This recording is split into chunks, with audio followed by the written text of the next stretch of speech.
Guys, I hope you're good. This is Ori Chikochi again, and welcome back to the channel. I hope you guys have had a good day. We're gonna go through the Kaizer Chiefs versus Siwelele FC game, and again, guys, leave a comment, hit a like, put a positive, put a thumbs up, guys, and let's support the channel to make it grow. So, I'm gonna quickly go to the post-match reaction of the Kaizer Chiefs and Siwelele game and give my thoughts on the game. First of all, guys, it was a high intense game, as obviously, but yeah, Kaizer Chiefs lost the game, and unfortunately the performance left a lot to be desired. I think the performance, Kaizer Chiefs didn't deserve to get anything from the game. I think the overall performance was quite poor. Some of the things that Kaizer Chiefs struggle with, I think some of the aspects of the game that Kaizer Chiefs struggled with were shown today again, and I feel like it was quite disappointing to see the lack, especially for me, the lack of quality and creativity in the attacking areas, and also the lapse in concentration that happened in the defensive areas. It was quite poor. It was very quite poor. The first thing to say is the team. The team, yes, they changed the left back side, they changed Cross, and then the middle field they changed Tabucele, they took out Mtetwa and especially and they paid Cele, and then they reverted back to, instead from a 4-3-3, they reverted back to a 4-2-3-1. But there wasn't much in terms of conviction, in terms of the performance. Some of the things that Chiefs struggled with were eventually showed there. Guys, I do not understand why Kaizer Chiefs are constantly making so many changes in the game. I don't. And it contributes to the lack of cohesion, and that's why their performances are always up and down in terms of the team. So one of the things that I've not been happy with from a coaching point of view, from the coaches Ben Yusuf and Cedric Kaze, is how much they make changes into the team. Guys, when you make that amount of changes on a team consistently from week to week, it affects the chemistry of the team. And one thing that we can notice from Kaizer Chiefs is Kaizer Chiefs don't have good chemistry when it comes to the way that they play as a club. Yes, they have good players, they have good moments, there's certain things that they do that you can see that, okay, they are not bad, they are good. But those things are often negated by the lack of chemistry. There wasn't any reason to change Cross. Yes, maybe he might have been at fault for the goal that was conceded against Orlando Pirates. He had a part to play. But that doesn't mean that you just have to constantly take him out of the team completely. And also into the middle field, they played Tabucele, but you can see that Tabucele is lacking in terms of fitness, and is also lacking in terms of the game intensity. He slows down the game a lot, and the players, and this is not a direct reflection negatively on Cele. I think it's a direct reflection on the club itself. It will be a point that we'll make at the end of the game. It was the end of the video that I will explain why. But you could see that it didn't really have an impact in the game. The spaces in the team, from the spaces that Kaizer Chiefs were giving to Siwelele, were stuck. It was very easy for Siwelele to take the ball from defense to attack. They were constantly attacking the defensive. They were constantly attacking the Kaizer Chiefs in behind. Kaizer Chiefs were always, I don't understand why Kaizer Chiefs were always trying to play a high line, but when they are not pressing effectively, guys, when you are pressing as a team, you press as a team when all of your midfield, your attack, your attacking players, your midfield, and your defense is pressing together effectively. You don't give the opposition enough time to be able to raise up their eyes and see their next pass. So your press has to be coherent. Your press has to be, you have to press together. If you're pressing together, you give the team not enough time to be able to raise up their hands and make the pass. But if you're not pressing effectively, you can't allow your front players to press, and then your defense or your midfield stays back. It's one, gonna make the opposition team have a lot of space to play through in the midfield, or two, you're gonna press all together, you're gonna have a passive press, and then the opposition team is gonna have a good chance to be able to play the ball in behind. And just like they did against Polokwane City, and just like they did against Orlando Pirates. Okay, against Orlando Pirates, they set back deep, maybe 5 or 10 meters. But against Polokwane City and against Siwelele again, Siwelele was just playing that ball in behind Kaizer Chiefs. And that was often caused by the fact that Kaizer Chiefs in possession was quite poor. And this is the second point that I wanted to make, guys, is that Kaizer Chiefs are a very, very above average possession-based team. They do not keep the ball in well enough. Kaizer Chiefs are a team that keeps the ball very poorly. They don't play with a lot of conviction. There isn't any clear passing patterns that they play according to. There isn't any building up schemes from the back to front. The building up schemes are quite poor or quite ordinary compared to Orlando Pirates or a Sundowns. They don't have any, there isn't a game model. Kaizer Chiefs, when you look at them play, they're not the type of team that you can look at and say, I can see what they're trying to do when they have the ball. The thing that they want to do is they want to play the ball quickly. If the opposition team doesn't give them space in the midfield, you can see you are either seeing McCarthy or Msimango or Miguel when he's on the pitch. They are playing that long diagonal ball out wide to the wingers. But when you are playing that diagonal ball out wide to the wingers, the opposition team can read it easily. So those balls are cut out very easily by the opposition team. But they are constantly playing that ball, one. Second of all, when they are playing the ball on the ground, the lack of creativity is stark.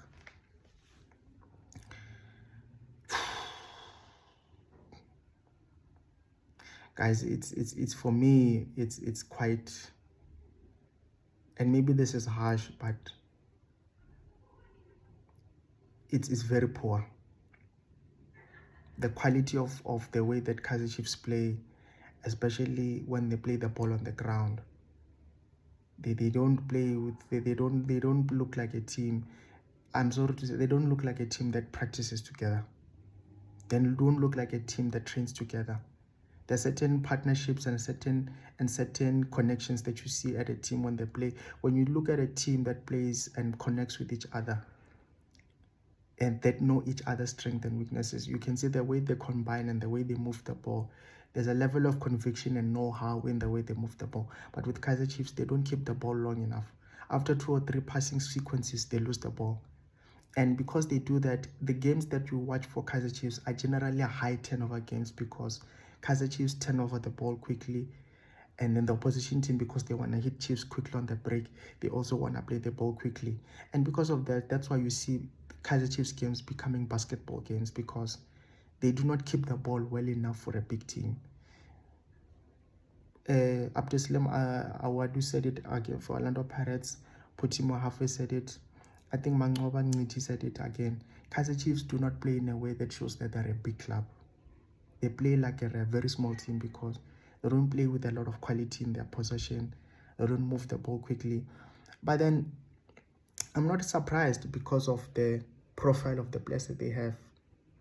The profile of the players that they have, Kaizer Chiefs, is always going to make them fall short when it comes to games like this. When Chiefs plays teams that have a good defensive structure and are compact and do not give them space, they will struggle, because they do not know how to play through those teams. If you're a team that is a big team as Kaizer Chiefs and you only have 1 shot on target in the first half, Where are you going to score the goals? Which opportunities did Lepo get in the first half? What type of big opportunity did you see? What type of what passing schemes did you look at in the first half and you say, okay, as much as the ball is being lost, I can see that they are trying to do something. They are trying to probe. They are trying. This is what they are trying to do. You don't see it, and because they don't play with a lot of conviction and quality in their game, even the players are hiding. They hide behind the ball, you know. And that's the third thing. That's the third thing that I wanted to say, is that some of the decisions that are being made and some of the quality of players that are being put on the pitch, they don't fit on each other. The profile of the players that Kaizer Chiefs have. And this is the point that I wanted to make. What type of team of Kaizer Chiefs? Because there isn't any game model, there isn't any philosophy that they play according to. And when you don't have a game model and a philosophy that you're playing according to, there isn't any chemistry or cohesion in the way that the team plays. Kaizer Chiefs, you can't compare with Kaizer Chiefs to Orlando Pirates. When you look at Orlando Pirates, you can see they play, the way that they play, they bail from the back to the front. They take the ball, they take the center backs, they stretch them out wide. They take the fullbacks. Siwelele plays as a right wing back. He holds the width up front. They take up Hollis, they drop into the half spaces. He plays closer to the number 10 in Mfukeng. They play Moremi, they play him out wide. Moremi, they play lopsided. Police drops inside, Moremi stays out wide. Moremi is there to stretch the opposition team so that the team can drop back, give the Mofukengs and the other midfielder like Italian Bata to join into the midfield so that they can create triangles and have enough space to be able to play around. They play in pockets, they play in the areas in between the opposition defensive block. And they play with a lot of conviction and quick passing, and they play with a lot of good triangles and variations. Mbutuma, his sole responsibility is to occupy the two central defenders so that he can give enough space to Mfukeng. Mfukeng can drop in deep and then he can play. You can see the runs in behind are being coordinated. They just don't run in behind for the sake of running behind. They run in behind for a reason. There's that man running to create space for the other player. You can see that all of these movements are being done coordinatedly because they understand what they are trying to do with the ball. They understand which areas to attack as an opposition team. But when you look at Kaizer Chiefs do not have that.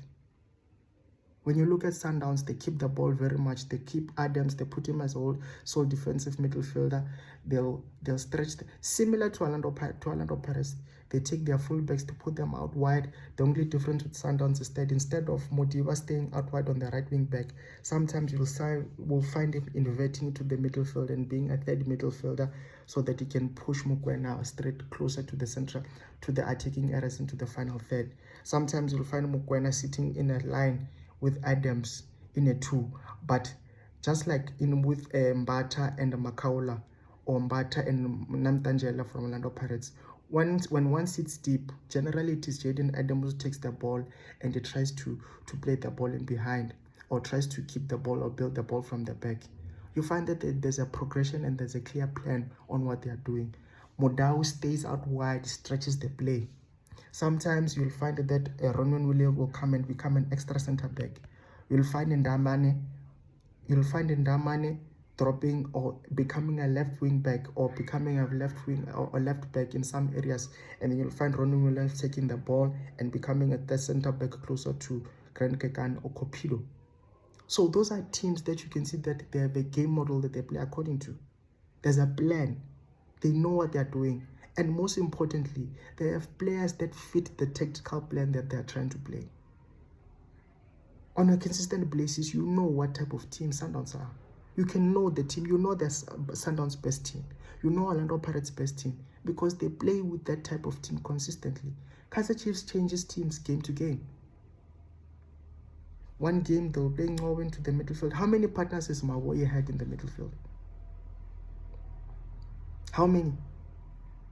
One game is played with Ngobo. Ngobo plays 1 or 2 games. You won't see him for the next 5 games. Especially will play 2 or 3 games, you won't see him for the next 6 games. Mutetwa's come in, he plays 1 game, you won't find him playing for the next game. Pasekamaka will play 3 or 4 games very well, and then we won't find him playing. The team is always constantly changing. Dylan Solomons will play as a right wing back for 3 or 4 games, you won't find him playing. So the team is constantly changing. Look, Bartman played 2 or 3 games, came in against the game against Polokwane City, came out. Chislet played 2 games, played very well 2 games. Orlando Pirates, yes, he got injured, but he came back, is nowhere to be found. Gaston Sorino is in and out of the squad. And the thing that it tells us is that there isn't any clear plan that they are playing according to. That's why that's why there isn't any chemistry in the way that they play. Who is Kaizer Chiefs' key player?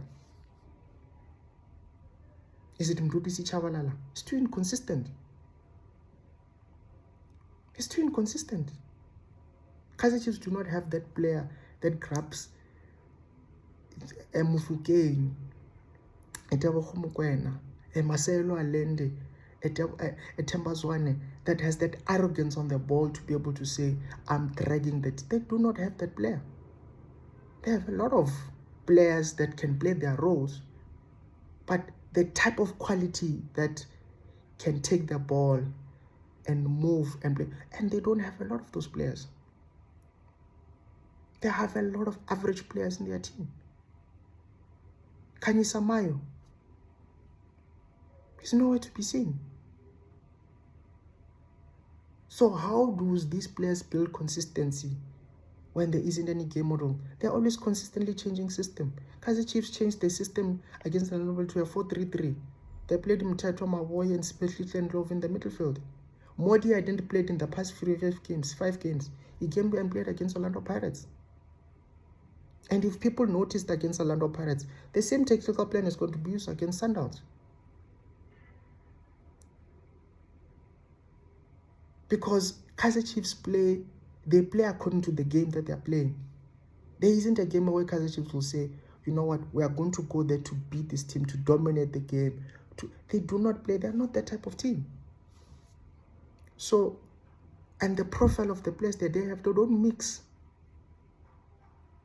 Are we playing? If you are building a team, you build a team according to a philosophy and a tactical plan and a formation. Have a system. Have a coach or coaches. 2, have a philosophy and a system that you want to. If it's a 4-3-3 or 4-2-3-1, play a 4-2-3-1 or a 4-3-3 consistently. What is the system? Do you want to be a highly possession-based team? Do you want to be a transition team? Do you want to be a team that plays in the mid-block? Do you want to be a team that presses high? Do we want to be a team that play? Do we want to be a teams? Do we want our wingers to stay out wide to occupy the wide areas? Do we want to have our attackers to play into the half spaces instead of standing out wide? Do we want them to get involved and play in the half spaces with the number 10? What do we want? How do we want to attack? What are the type of passing patterns that we want to see? Those are things that have to start from the management level or from the coaching. When you have a clear idea about what you want to be as a team, it makes it easier to filter down into being able to get a coach. And then you have a coach that can be able to facilitate that tactical plan and that philosophy and that game model. Then you get the players that fit into that tactical plan and that philosophy and that game model. But Kaizer Chiefs players, they don't have that. They have a lot of players that don't fit in with each other. You have Dupreez, you have Lilepo. Lilepo cannot play inside. He can come inside and combine, and then he plays 1-2-1-2s in half spaces. Every single time he comes inside, he wants to shoot or he wants to run behind. They don't combine. Actually, Dupreez wants to run in behind, wants to play on the transition. In short spaces, in tight spaces, in compact spaces, you won't find Kaizer Chiefs playing combining and play quick 1-2s and having good passing schemes that they play according to. Because they don't have that type of quality and they don't practice to play that way. The philosophy of the team doesn't allow them to play that way. That's why even the players, they come in, they don't fit with each other. So it starts from the top. So when I ask that question, or what type of team are Kaizer Chiefs, this is the reason why. It's because they are inconsistent. Yes, they will have moments where, because of the quality of the league, they will still win games, and the quality of certain players that they have. Obviously, they'll win games on the odd goal where they can. And Kaizer Chiefs, if you looked at a lot of Kaizer Chiefs win 1-0, 2-0. They don't score a lot of goals. They don't create a lot of clear-cut chances. The only high-scoring game that they scored, I think, was 3 or 4 goals against Orbit, home and away. And then there's another game that, if I can't remember, but they are not a high-scoring team, because also the type of opportunities they're creating, they don't create clear-cut chances for their strikers.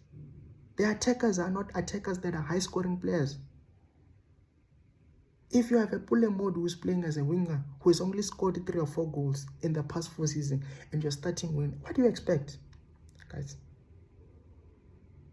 What do you expect? If you are number 10, is as inconsistent as Mduduzi Siwelele is. Yes, he's a good quality player, he's a good player, but is he impacting the game enough from an attacking position? I don't think he's a number 10, but is he impacting the game enough from his position? Yes, he's skillful, but is he impacting the game? Is he scoring goals? Is he creating chances? Does he give through balls? What type of attacking midfielder is he?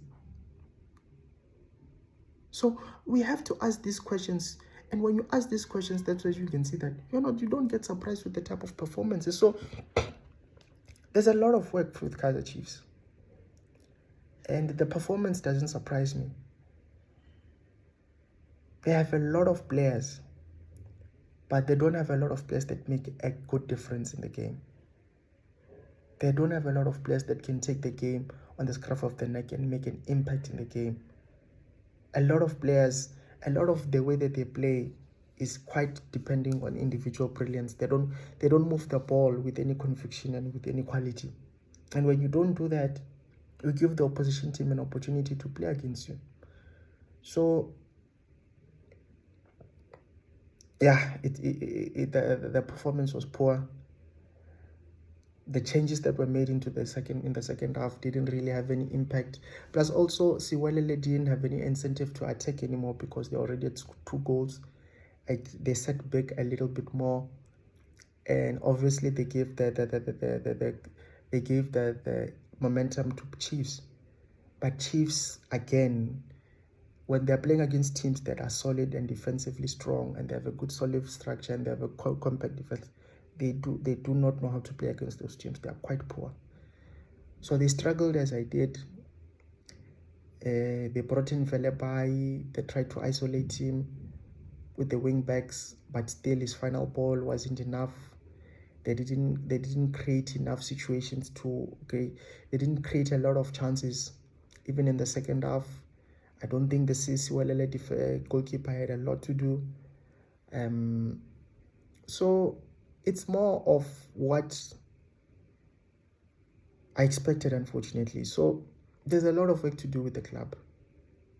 And I think this performance is a reality check to Kaizer Chiefs to say the performance against Orlando Pirates, a lot of people were proud about the performance, but Pirate Chiefs played to not win that game.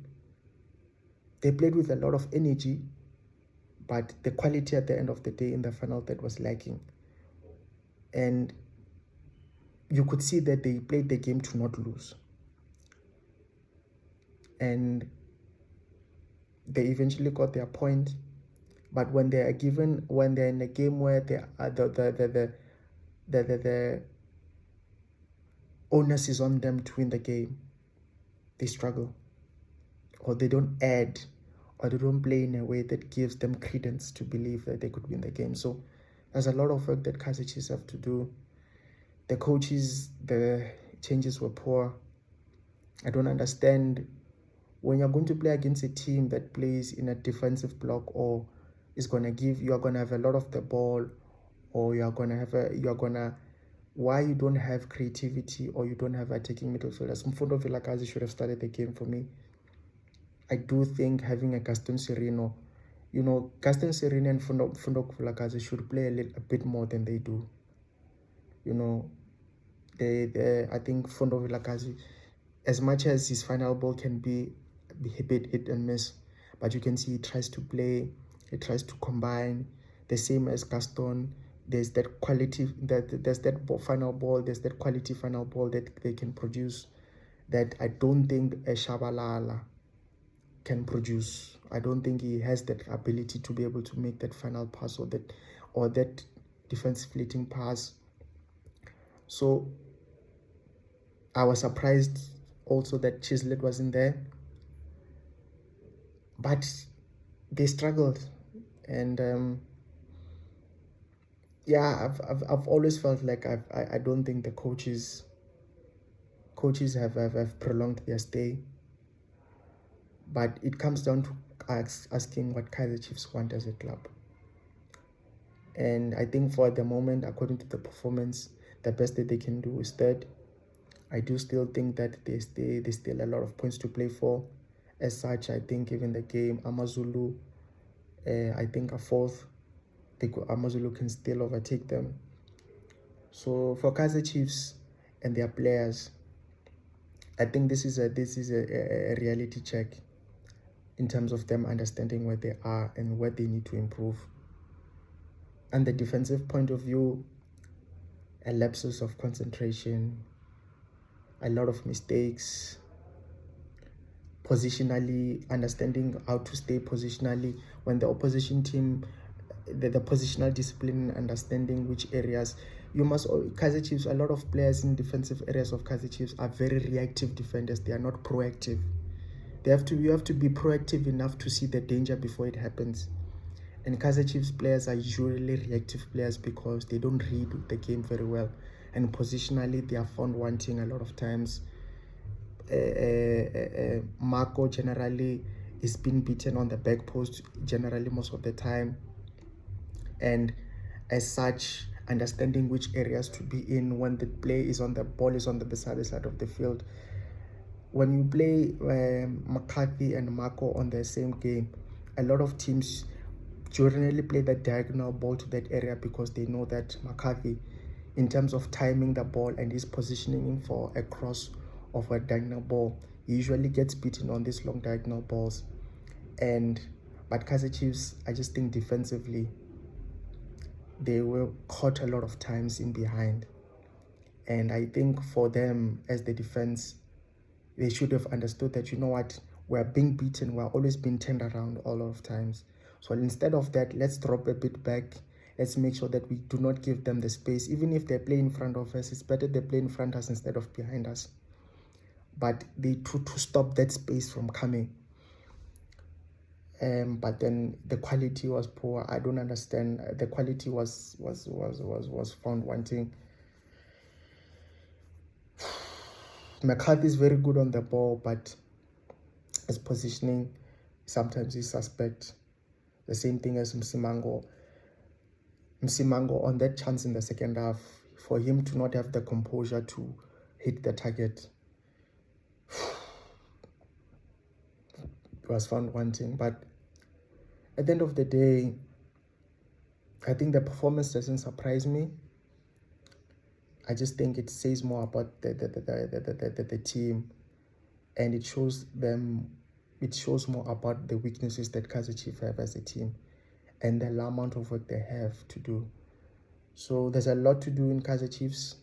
I do still think that they will still probably be in third or fourth, but the players have to pull up their socks. I think their performance as an attacking unit, they have to be better.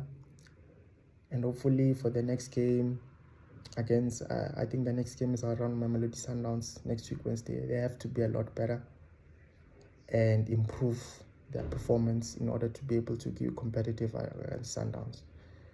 So guys, we'll see you on the next video. We'll preview the next game against Mamelodi Sundowns. Comment, like, guys.